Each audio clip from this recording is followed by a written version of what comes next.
Barbados is moving to legitimize and regulate the practice of wiretapping, a device used by the police for investigation of serious criminal activity. A bill giving legal status to a practice that has been used by the police for several decades has passed in the House of Assembly. The bill was piloted by the Attorney General, Dale Marshall. Interception of communications has been a tool in the arsenal of law enforcement the world over from the day the first telegraph wire was strung between two poles in the United States. It came to be called wiretapping because that is what they did. They tapped wires into the existing communication network, which was at that point in time wired. In the 1920s, the US Congress passed its first legislation supporting the use of interception of communications. And that perhaps set the ball rolling. I think the UK certainly had their legislation probably about 20 years ago.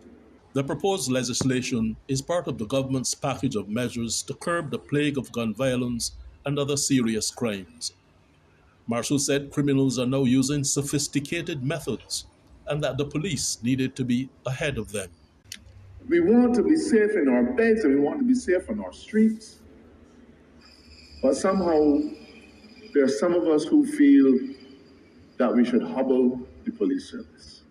I support the work of the police service 100%, and I support giving them all of the tools that they require. I am constrained, Mr. Speaker, by rules of confidentiality and rules of prudence. So I cannot go into detail. I cannot give the chamber the facts. Speak in very broad terms and say to this chamber and say to the country that there have been many occasions when the Barbados Police Service has been able to forestall some of the most dastardly plans to conduct criminal activity in this country.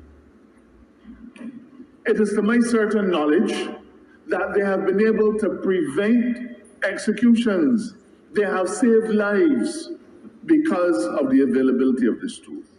Noting that wiretapping has been happening without legislation, unsupervised and unregulated, the Minister for Justice, Wilfred emphasized the need for oversight from the highest judicial authority in the land. Nobody knows exactly how far the police have gone with this up to this point in time. They were not required to get a warrant. There was no oversight on it. We know it occurred. We have now brought legislation to protect the people of Barbados, protect the institutions. We have now said you can't do it because you feel like it. You can't do it and we don't know what you're doing. We know you might have to gather evidence by wiretapping. But you, before you need to do it, have to go and request a warrant, get a warrant from the Chief Justice.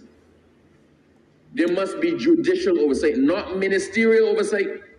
When the bill becomes law, warrants for interception will only be granted for operations relative to matters of national security, gun crimes, drug trafficking, corruption, and terrorism. An oversight committee to be appointed by the President will ensure that wiretap operations are in compliance with the law. No Minister of Government nor MP will be able to request an intercept operation nor access information obtained. The proposed law will not target law-abiding citizens nor visitors to the island. Wiretapping for serious crime exists throughout the Caribbean and the rest of the world. This has been News Spotlight.